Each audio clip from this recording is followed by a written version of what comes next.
25 जुलाई 2025 की शाम अस्मिता ने हरिओम को फोन कर बताया कि सोनू कुछ देर पहले ही ऑटो लेकर घर से निकल गया है और रात देर से लौटेगा। उसने हरिओम से कहा कि वह बिना देर किए आ जाए। यह सुनते ही हरिओम किसी की परवाह किए बिना तुरंत अस्मिता के घर पहुंच गया। उस वक्त अस्मिता का बेटा गहरी नींद में सो रहा था। घर के मुख्य दरवाजे के पास ही एक छोटा कमरा बना था, जहां सोनू के पिता टुनटुन झा अकेले सोते थे। उसी के पास एक ग्रिल लगी थी, जिस पर रात में ताला लगाया जाता था। उस ताले की एक चाबी सोनू और दूसरी अस्मिता के पास रहती थी। आमतौर पर सोनू जब भी देर रात लौटता, वही ताला खोलकर अंदर आता था। लेकिन उस दिन अस्मिता को पूरा यकीन था कि सोनू सुबह से पहले वापस नहीं आएगा। इसी भरोसे में उसने ग्रिल पर ताला नहीं लगाया, ताकि हरिओम चुपचाप बिना किसी आहट के अंदर आ सके। सोनू के घर से निकलते ही अस्मिता ने हरिओम को पूरी स्थिति बता दी थी। कुछ ही देर में हरिओम दबे पांव घर में दाखिल हो गया। अस्मिता को अकेला पाकर वह अपने होश खो बैठा और हालात तेजी से बेकाबू हो गए। आप लोग वीडियो तो देख लेते हो, लेकिन चैनल को सब्सक्राइब करना और वीडियो को लाइक करना अक्सर भूल जाते हो। अगर आपको हमारी कहानियां पसंद आती हैं, तो एक छोटा सा लाइक और सब्सक्राइब हमें ऐसी ही सच्ची और अनसुनी कहानियां आप तक पहुंचाने की ताकत देता है। तो वीडियो शुरू करने से पहले लाइक जरूर कर दीजिए और अनसुने क्राइम चैनल को सब्सक्राइब करना मत भूलिए। इसी बीच किस्मत ने करवट ली। किसी काम से सोनू रास्ते से ही घर लौट आया। जैसे ही वह अंदर घुसा, उसकी नजर उस मंजर पर पड़ी जिसकी उसने कभी कल्पना भी नहीं की थी। उसकी पत्नी अस्मिता हरिओम के साथ आपत्तिजनक हालत में थी। यह देखते ही सोनू का गुस्सा फूट पड़ा। उसने आपा खो दिया और अस्मिता पर हाथ उठा दिया। घर में चीख पुकार मच गई। सोनू को अचानक आया देख हरिओम पहले तो जान बचाने के लिए भागने लगा, लेकिन फिर उसने अस्मिता को बचाने की कोशिश की। यही बात सोनू को और भड़का गई। इसके बाद वह हरिओम पर भी टूट पड़ा और दोनों के बीच जबरदस्त मारपीट शुरू हो गई। घर के अंदर कुछ ही पलों में हालात पूरी तरह हिंसक हो चुके थे। सोनू को गुस्से में देखते ही हरिओम ने उस कमरे का दरवाजा अंदर से बंद कर दिया, ताकि घर में हो रहे शोर शराबे की बाहर तक आवाज तक न जा सके। तभी गुस्से से तिलमिलाए सोनू ने अस्मिता की छोटी पकड़कर उसे फर्श पर दे पटका। वह उसके प्रेमी के सामने ही उससे शारीरिक संबंध बनाने की कोशिश करने लगा। अस्मिता उसका विरोध कर रही थी। फिर वह हैवान बनकर पत्नी के कपड़ों को फाड़ने लगा। देखते ही देखते वह पत्नी के सीने पर चढ़ बैठा। अचानक अस्मिता की चीख पुकार निकली। उसने प्रेमी हरिओम को ललकारते हुए कहा, हरिओम, देख क्या रहे हो? कर दो इसका काम तमाम। इससे अच्छा मौका और कब मिलेगा? अस्मिता को खतरे में देखकर हरिओम का पारा हाई हो गया। उसने इधर उधर नजर दौड़ाई तो सामने एक केतली रखी नजर आई। उसने केतली उठाई और उसी केतली से सोनू के सिर पर लगातार कई वार कर दिए। पीछे से सिर पर केतली के वार होते ही सोनू अपना सिर पकड़कर नीचे गिर गया। तभी फर्श पर पड़ी अस्मिता भी उठ गई। वह फुर्ती से घर में रखी लाठी और डंडा ले आई। इसके बाद दोनों ने लाठी और डंडों से पीट पीट कर सोनू को बुरी तरह अधमरा कर दिया। जब सोनू बेहोशी की हालत में पहुंच गया, तो हरिओम ने घर में रखे बिजली के तार से सोनू का गला भी घोंट दिया। बाद में उसकी मौत को कंफर्म करने के लिए हरिओम ने सोनू के शरीर पर बिजली का करंट भी लगाया, ताकि उसकी मौत को बिजली का करंट लगने से हुई मौत दिखाया जा सके। सोनू की हत्या करने के बाद अस्मिता ने अपने कपड़े चेंज किए और फिर हरिओम की जिद के आगे उसके साथ संबंध भी बनाए। इसके बाद हरिओम वहां से चला गया। सोनू को मौत की नींद सुलाने के बाद अस्मिता और हरिओम पूरी तरह बेफिक्र हो गए थे। उन्हें लगा कि उसकी हत्या का शक किसी भी तरह से उन पर नहीं आएगा। अगले दिन जैसे ही भोर हुई, अस्मिता ने रोना चिल्लाना शुरू कर दिया। उसने रोते हुए ही लोगों को बताया कि सोनू को बिजली का करंट लग गया, जिस कारण उसकी मौत हो गई। सोनू की मौत की खबर पाकर उसके पिता टुनटुन झा मौके पर पहुंचे। उन्होंने कमरे के अंदर जाकर देखा तो उन्हें मामला कुछ और ही नजर आया। सोनू का बिस्तर खून से सना हुआ था। साथ ही उसके बिस्तर के पास दीवार पर भी खून के छींटे लगे हुए थे। कमरे के फर्श पर भी खून फैला हुआ था। उसकी आंखें भी सूजी हुई थीं। यह सब देखकर टुनटुन झा का माथा ठनक गया। उन्हें लगा कि सोनू की मौत बिजली के करंट से नहीं, बल्कि बुरी तरह से मारपीट कर उसकी हत्या की गई है। देखते ही देखते यह चर्चा मोहल्ले में फैल गई। लोग तरह तरह की बातें करने लगे। तभी गांव वालों ने सोनू की हत्या की सूचना मुफस्सिल थाने में दी। घटना की जानकारी मिलते ही थाना पुलिस मौके पर पहुंची। घटनास्थल पर पहुंचकर एसएचओ अजीत प्रसाद सिंह ने मामले की जांच पड़ताल की तो पता चला कि मृतक सोनू झा की मौत बिजली के करंट से नहीं, बल्कि उसे बुरी तरह से पीट पीट कर मारा गया था। घटनास्थल से पुलिस ने करीब 10 मीटर लंबा बिजली का तार भी बरामद किया, जिससे करंट लगाने की आशंका जताई गई। मृतक के सिर पर गहरे चोट के निशान साफ नजर आ रहे थे। इस जानकारी के बाद ईएसपी संजय कुमार भी घटनास्थल पर पहुंच गए थे, जिन्होंने घटनास्थल पर पहुंचते ही मृतक के फैमिली वालों से पूछताछ की। पुलिस पूछताछ में मृतक के पापा टुनटुन झा ने पुलिस को जानकारी देते हुए बताया कि सोनू देर रात घर पहुंचा था, लेकिन अगली सुबह वह मृत हालत में घर में पाया गया। टुनटुन झा ने बताया कि सोनू के घर पर हरिओम का आना जाना था। कोई लगभग 6 महीने पहले सोनू ने हरिओम को अपनी पत्नी अस्मिता के साथ आपत्तिजनक स्थिति में पकड़ लिया था। तब से सोनू और उसकी पत्नी के बीच मनमुटाव रहने लगा था, लेकिन हरिओम अभी भी उसके बेटे को ट्यूशन पढ़ाने आता था। हरिओम और अस्मिता के बीच लव अफेयर के कारण ही उसकी हत्या की गई थी। इसके बाद पुलिस ने घटनास्थल की कार्रवाई पूरी कर सोनू की लाश को पोस्टमार्टम हेतु सदर अस्पताल भेज दिया। इस मामले की तह तक जाने के लिए पुलिस ने एक विशेष जांच टीम का गठन किया था। हालांकि अस्मिता और हरिओम ने इस घटना को दुर्घटना का रूप देने की काफी कोशिश की थी, लेकिन पुलिस के सामने उनकी एक भी चाल सफल न हो सकी। सोनू के फैमिली वालों द्वारा दोनों पर शक जाहिर होते ही पुलिस ने दोनों के मोबाइल नंबरों की कॉल डिटेल्स भी निकलवाई, जिससे जानकारी मिली कि हर रोज अस्मिता और हरिओम के बीच काफी लंबी बातचीत होती थी। फिर सोनू के कमरे से मिले हत्या के साक्ष्य उसकी हत्या करने की पूरी गवाही दे रहे थे। पोस्टमार्टम रिपोर्ट से भी साफ हो गया था कि अस्मिता और हरिओम ने हत्या करने से पहले उसे बुरी तरह से मारा पीटा था। उसके शरीर पर चोटों के निशान साफ दिखाई दे रहे थे। उसकी एक आंख के पास चोट का गहरा निशान और उसका एक हाथ भी टूटा हुआ पाया गया था। उसका दम घोंटते समय उसके मुंह और नाक से भी काफी खून निकला था। अस्मिता को गिरफ्तार कर पुलिस ने उससे कड़ी पूछताछ की तो उसने अपना जुर्म कबूल कर लिया था। पुलिस पूछताछ में अस्मिता ने पति की हत्या के पीछे की जो कहानी बताई वह इस प्रकार निकली। बिहार के समस्तीपुर जिले के थाना मुफस्सिल के अंतर्गत एक गांव है लघुनिया रघुकंठ। इसी गांव में रहता था टुनटुन झा का परिवार। टुनटुन झा के 4 बेटे थे। साल 2017 में सोनू की शादी अस्मिता के साथ हुई थी। सोनू की शादी के बाद से दोनों भाई अलग अलग रहने लगे थे। सोनू झा ने अपना एक ऑटो रिक्शा ले रखा था, जिसे चलाकर वह अपने परिवार की गुजर बसर करता था। सोनू में शराब पीने की लत थी, जिसके कारण आए दिन अस्मिता और उसके बीच लड़ाई झगड़ा होता रहता था। शादी के बाद अस्मिता 2 बच्चों की मां बनी, जिसमें उसकी बेटी बड़ी और बेटा छोटा था। दोनों ही बच्चे स्कूल जाते थे। बच्चे होने के बाद अस्मिता को उम्मीद थी कि सोनू शराब पीना छोड़ देगा, लेकिन उसने शराब पीनी नहीं छोड़ी, जिसके कारण पति और पत्नी के बीच विवाद बढ़ता गया। उसी विवाद के चलते अस्मिता कई बार सोनू से रूठकर अपने मायके चली जाती थी। इन दोनों के रिश्तों को बनाए रखने के लिए कई बार सोनू की ससुराल में पंचायत भी हुई।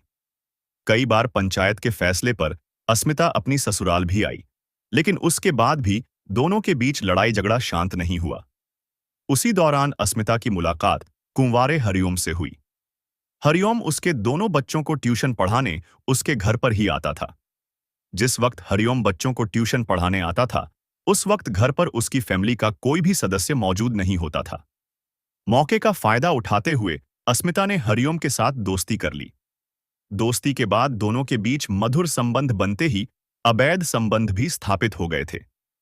हरिओम और अस्मिता के बीच प्यार पनपा तो वह पति को कम चाहने लगी थी।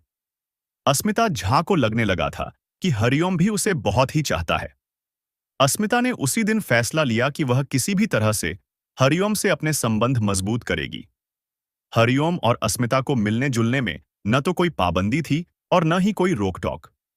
हरिओम के फैमिली वालों के साथ साथ गांव वाले भी जानते थे कि वह हर रोज सोनू के लड़के को ट्यूशन पढ़ाने के लिए उसके घर जाता है। इसी कारण कोई भी उन दोनों पर कोई शक नहीं करता था। दोनों के बीच प्यार की शुरुआत होते ही उनके बीच की दूरियां सिमटने लगी थीं। सोनू झा सुबह होते ही अपना ऑटो रिक्शा लेकर घर से निकल जाता। लेकिन घर आने का उसका कोई टाइम फिक्स नहीं था, जिसका लाभ उठाते ही अस्मिता हरिओम को फोन कर कभी भी बुला लेती थी। गांव हो या शहर, यह प्यार करने की बीमारी सभी जगह पनप रही है, लेकिन उसे समाज की नजरों से ज्यादा दिनों तक छिपाया नहीं जा सकता। यही हरिओम और अस्मिता की लव स्टोरी में भी हुआ। हरिओम कुंवारा था, जबकि उसकी प्रेमिका शादीशुदा। देखते ही देखते दोनों ही लोगों की नजरों में आ चुके थे। फिर जल्दी ही दोनों की प्रेम कहानी सोनू झा के पास भी जा पहुंची थी। सोनू झा एक शराबी किस्म का युवक था। जैसे ही यह बात उसे पता लगी, उसका गुस्सा 7वें आसमान पर चढ़ गया। उसने घर पहुंचते ही अस्मिता को खरी खोटी सुनाते हुए उसके साथ मारपीट भी की। अगले दिन हरिओम बेटे को ट्यूशन पढ़ाने उसके घर पहुंचा तो उसे भी काफी भला बुरा कहा। साथ ही उसने बेटे का ट्यूशन भी बंद कर दिया था। उसके बाद हरिओम का अस्मिता से मिलना जुलना पूरी तरह से बंद हो गया था, जिसके बाद हरिओम और अस्मिता एक दूसरे के वियोग में तड़पने लगे। अस्मिता सोनू के व्यवहार से भली भांति परिचित थी। शराब के नशे वह भले ही हैवान बन बैठता था, लेकिन जैसे ही उसका नशा उतरता, वह फिर से उसे प्यार जताने लगता था। सोनू ने हरिओम के अपने घर आने पर पाबंदी लगा दी थी, लेकिन हरिओम अभी भी सोनू के बड़े भाई के बच्चों को ट्यूशन पढ़ाने आता था। तब सोनू को लगा कि उसके बेटे की पढ़ाई खराब हो रही है। यही बात सोचकर एक दिन अस्मिता ने सोनू को समझाने की कोशिश की। देखो जी, गांव वाले हमारी खुशी देखकर जलने लगे हैं, इसीलिए वह मुझ पर मास्टर साहब को लेकर कीचड़ उछालने लगे हैं। जबकि यह तो मैं ही जानती हूं कि हरिओम और मेरे बीच ऐसा कुछ भी नहीं है। अगर हमने बेटे का ट्यूशन हटाया तो वह पढ़ाई में बहुत कमजोर हो जाएगा। फिर हम तो कहीं के भी नहीं रहेंगे। मेरा तो आपको समझाने का काम था, बाकी आपकी मर्जी। अस्मिता की बात सोनू के दिल में उतर गई। वह तो गांव वालों से पहले ही परेशान था, लेकिन उसने बेटे के जन्म के बाद ही तय कर लिया था कि वह अपने बेटे को अपनी छाया से बहुत ही दूर रखेगा। वह दिन रात मेहनत करके उसे उच्च शिक्षा दिलाने के बाद बड़ा आदमी बनाएगा। यही सोचकर उसने फिर से हरिओम को राहुल को ट्यूशन पढ़ाने की इजाजत दे दी थी, जिसके बाद फिर से हरिओम और अस्मिता की लव स्टोरी चोरी छिपे आगे बढ़ने लगी थी। हरिओम पहले की तरह फिर से सोनू के बेटे को उसके घर ट्यूशन पढ़ाने जाने लगा था, जिसके बाद फिर से अस्मिता और हरिओम के बीच अवैध संबंधों का सिलसिला चालू हो गया। हालांकि दोनों अच्छी तरह से जानते थे कि दोनों के बीच यह पक रही खिचड़ी ज्यादा दिनों तक नहीं पक सकती, क्योंकि सोनू हर रोज देर रात शराब के नशे में धुत होकर अपने घर लौटता तो किसी भी बात पर अस्मिता से लड़ने झगड़ने लगता था। इस घटना से लगभग 6 महीने पहले एक दिन सोनू ने दोनों को आपत्तिजनक स्थिति में पकड़ लिया, जिसके बाद सोनू ने अस्मिता को काफी मारा पीटा भी। उसके बाद से सोनू ने अपने बेटे का ट्यूशन भी बंद कर दिया था, लेकिन घर की इज्जत की खातिर सोनू ने इसकी कंप्लेंट थाने में नहीं की थी। इस छोटी सी भूल ने अस्मिता के हौसले बुलंद कर दिए थे। अस्मिता को लगा कि सोनू हरिओम से डरता है, इसी कारण उसने पुलिस से उनकी शिकायत नहीं की। यही कारण रहा कि हरिओम और अस्मिता के बीच फिर से मौज मस्ती का सिलसिला चालू हो गया, लेकिन यह बात जल्दी ही किसी तरह से सोनू के पास पहुंच गई। इस जानकारी के मिलते ही उसने फिर से पत्नी के साथ मारपीट शुरू कर दी। सोनू के जुल्मों से तंग आकर अस्मिता एक दिन अपने दोनों बच्चों को लेकर अपने मायके घटौं चली गई। फिर वह दोनों बच्चों को मायके में ही छोड़कर सोनू के साथ ससुराल आ गई। घर पर बच्चों के न होने के कारण अस्मिता बिल्कुल ही फ्री हो गई थी। वह हर रोज मौका पाते ही अपने प्रेमी हरिओम को अपने घर बुलाती और सारी रात उसके साथ मौज मस्ती करती थी। लेकिन सोनू झा के दिमाग में यह बात बैठ गई थी कि अस्मिता का हरिओम के साथ अभी भी चक्कर चल रहा है, इसलिए वह छोटी छोटी बातों को लेकर पत्नी से झगड़ता और बात बढ़ने पर उसकी पिटाई तक कर देता था। एक दिन अस्मिता शायद घर के कामकाज में बिजी थी। उसका बेटा घर के आंगन में अकेला ही खेल रहा था।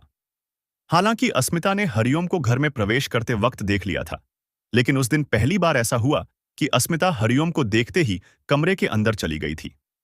कमरे के अंदर से ही उसने बेटे को आवाज लगाई थी, बेटा, मास्टर साहब आ गए, कमरे में जाकर ट्यूशन पढ़ लो। थोड़ी देर में ही बेटा अपना बस्ता थामे बैठक में चला गया था, जहां पर बैठा हरिओम उसका इंतजार कर रहा था। बेटे के आते ही हरिओम ने उसकी स्कूल की कॉपी निकालकर चेक की। उस दिन बेटे को काफी होमवर्क मिला था, हरिओम ने सबसे पहले उसका होमवर्क कराया, लेकिन उस वक्त भी उसका दिमाग अस्मिता में ही लगा हुआ था। 10 दिन हरिओम को अस्मिता का व्यवहार कुछ बदला नजर आया तो उसके मन में उथल-पुथल मचने लगी। एक रात ही राम में अस्मिता को क्या हो गया था, जो उसके घर आते ही कई बार बैठक में चक्कर लगाती थी, लेकिन आज वह एक बार भी उसके पास नहीं आई। हरिओम अभी उसके बारे में सोच ही रहा था। तभी अस्मिता चाय लेकर बैठक में पहुंच गई। उसके आते ही सबसे पहले हरिओम की नजर उसके चेहरे पर पड़ी। उसके चेहरे का एक हिस्सा सूजा हुआ दिख रहा था, जिसको अस्मिता बार बार ढंकने की कोशिश कर रही थी। अस्मिता के चेहरे को देखते ही हरिओम को समझने में तनिक भी देर नहीं लगी कि जरूर अस्मिता के साथ कोई अनहोनी घट चुकी है, जिसके कारण वह अपने चेहरे को बार बार छिपाने की कोशिश कर रही है। इससे पहले कि अस्मिता वहां से जा पाती, हरिओम ने उससे पूछ ही लिया, भाभी जी, ये आपके चेहरे पर क्या हुआ? कल तक तो आप ठीक ठाक थीं, फिर यह अचानक क्या हुआ? हरिओम के इस प्रश्न ने जैसे अस्मिता के जख्म को और भी कुरेद डाला था। देखते ही देखते अस्मिता की आंखें आंसुओं से सराबोर हो चुकी थीं। फिर भी उसने जैसे तैसे कर अपने को संभाला और अपनी चुन्नी के पल्लू से अपने आंसुओं को पोंछने की कोशिश करते हुए बोली, नहीं नहीं, कुछ भी तो नहीं। रात अचानक मेरा पैर फिसल गया और मेरे चेहरे पर चोट लग गई। अस्मिता ने हरिओम के सामने अपने दर्द को छिपाने की कोशिश की, लेकिन हरिओम का दिल उसकी इस बात को मानने को तनिक भी तैयार न था। उसके बाद हरिओम उसकी सच्चाई जानने के लिए उसके पीछे ही पड़ गया। भाभी जी, अगर आप चलते चलते ही गिरी हैं, तो आपको कोई और भी चोट लगी होगी। भाभी जी, आप जरूर सच्चाई छिपाने की कोशिश कर रही हैं। जब हरिओम अस्मिता की सच्चाई जानने के लिए हाथ धोकर उसके पीछे पड़ गया, तो उसने अपनी चुप्पी तोड़ दी। उसने कहा, क्या बताऊं हरिओम, मेरी तो किस्मत ही फूट गई। मेरा इस शराबी इंसान ने जीना हराम कर रखा है। हर रोज शाम को शराब पीकर आता है, फिर रात में वह मेरे साथ गाली गलौज करते हुए मारपीट भी करता है। मैं उसे कहां तक झेलूं? हर रोज की तरह कल शाम भी मेरा पति सोनू दारू पीकर आया था। उसके बाद उसने मेरे साथ मारपीट शुरू कर दी थी, जिसके कारण मेरे चेहरे पर भी चोट लग गई थी। अपना दर्द सुनाते सुनाते अस्मिता फफक फक कर रोने लगी थी। हरिओम अस्मिता को दिल से प्यार करने लगा था। जब अस्मिता ने उसे अपनी दुख भरी कहानी सुनाई, तो उसके तन बदन में आग लग गई। लेकिन यह मामला मियां बीवी का था। इसमें हरिओम कर भी क्या सकता था? उसके बाद भी उसने किसी तरह से अस्मिता को समझा बुझाकर शांत कर दिया था। लेकिन उस दिन के बाद से उसके दिल में सोनू के प्रति नफरत पैदा हो गई थी। उसी दौरान हर दिन की तरह हरिओम ट्यूशन पढ़ाने सोनू के घर पहुंचा। उस दिन सोनू के बेटे की तबीयत कुछ ठीक नहीं थी। अस्मिता झा ने हरिओम के आने से पहले ही उसे दवा देकर सुला दिया था। जैसे ही हरिओम ट्यूशन पढ़ाने के लिए अस्मिता के घर पहुंचा, वह उसे देखते ही फूट फूट कर रोने लगी। हरिओम, अब पानी सिर के ऊपर से गुजरने लगा है। सोनू ने रात भी बिना वजह मेरे साथ मारपीट की। अगर तुम मुझे सच्चा प्यार करते हो, तो तुम ही मुझे किसी तरह से इस जंजाल से निकालो। कुछ ऐसा करो कि मैं उसकी रोज रोज की मार से निजात पा सकूं, वरना मुझे एक दिन जहर खाकर अपनी जीवन लीला समाप्त करने पर मजबूर होना पड़ेगा। नहीं नहीं भाभी, आप यह क्या कह रही हो? ऐसा तो सपने में भी मत सोचना। अगर आपने ऐसा कुछ कर लिया, तो फिर मेरा क्या होगा? मैं आपके बिना एक पल भी नहीं जी सकता। आप बस हुक्म दीजिए, यह बंदा आपके लिए क्या नहीं कर सकता। आपके लिए मेरी जान भी हाजिर है। यह कहते कहते हरिओम ने अस्मिता को अपने सीने से लगा लिया। अस्मिता भी खुद को रोक नहीं पाई। वह भर्राई आवाज में बोली, तुम ठीक कहते हो हरिओम। तुम्हारे बिना मैं भी एक पल नहीं जी सकती। तुम्हारे साथ मुझे जिंदगी का जो सुकून मिला है, वह सोनू न आज तक दे पाया और न कभी दे सकेगा। अब तो यह दिल सिर्फ तुम्हारे लिए ही धड़कता है। कहते हुए उसकी आंखें आंसुओं से भर आईं। उसी पल दोनों ने मन ही मन फैसला कर लिया कि जब तक सोनू रास्ते से हटेगा नहीं, तब तक उन्हें चैन नहीं मिलेगा। कुछ न कुछ करना अब जरूरी हो चुका था। वे योजना बनाने ही वाले थे कि 25 जुलाई 2025 को हालात अपने आप ऐसे बन गए और मौका भी मिल गया, जिसने इस खौफनाक अपराध को जन्म दे दिया। सोनू की हत्या कर दी गई और फिर उसे बिजली के करंट से हुई दुर्घटना दिखाने की कोशिश की गई। लेकिन सच ज्यादा देर तक छिप नहीं सका। कमरे में मिले खून के निशान, बिखरे सबूत और सोनू झा की पोस्टमार्टम रिपोर्ट ने पूरी कहानी खोलकर रख दी। कानून का शिकंजा धीरे धीरे कसता चला गया। इस वारदात में हरिओम को भी काफी चोटें आई थीं। बाद में उसने किसी अस्पताल में जाकर अपना इलाज कराया। पुलिस ने जांच के दौरान अस्मिता झा और हरिओम की निशानदेही पर हत्या में इस्तेमाल की गई केतली और लाठी डंडे भी बरामद कर लिए। मामला पूरी तरह साफ होते ही पुलिस ने अस्मिता झा और हरिओम दोनों को गिरफ्तार किया और कोर्ट में पेश कर जेल भेज दिया। जिस प्यार को वे अपनी जिंदगी समझ बैठे थे, वही आखिरकार उन्हें सलाखों के पीछे ले गया। इस कहानी का अंत हमें एक कड़वी लेकिन बेहद जरूरी सच्चाई सिखाता है। जिस रिश्ते की नींव धोखे, लालच और अवैध चाहत पर रखी जाती है, उसका अंजाम कभी सुख नहीं होता। प्यार के नाम पर किया गया अपराध, चाहे कितना ही शातिर तरीके से छिपाया जाए, एक ना एक दिन सच बनकर सामने आ ही जाता है। अस्मिता और हरिओम को लगा था कि एक हत्या करके वे अपनी नई जिंदगी शुरू कर लेंगे, लेकिन वे भूल गए कि कानून की नजर बहुत तेज होती है और जमीर की आवाज कभी खामोश नहीं होती। कुछ पलों का जुनून, कुछ गलत फैसले और एक इंसान की जान, और नतीजा पूरी जिंदगी सलाखों के पीछे। इस कहानी से यही सीख मिलती है कि गलत रिश्ते इंसान को गलत रास्ते पर ले जाते हैं और गलत रास्ते का अंत सिर्फ तबाही होता है। अगर रिश्ते में परेशानी है तो उसका हल बातचीत, अलगाव या कानूनी रास्ता हो सकता है, लेकिन हत्या कभी समाधान नहीं होती, क्योंकि कानून से बचा जा सकता है लेकिन सच और सजा से नहीं। इसी संदेश के साथ आज की यह कहानी यहीं खत्म होती है। अगली कहानी में फिर मुलाकात होगी।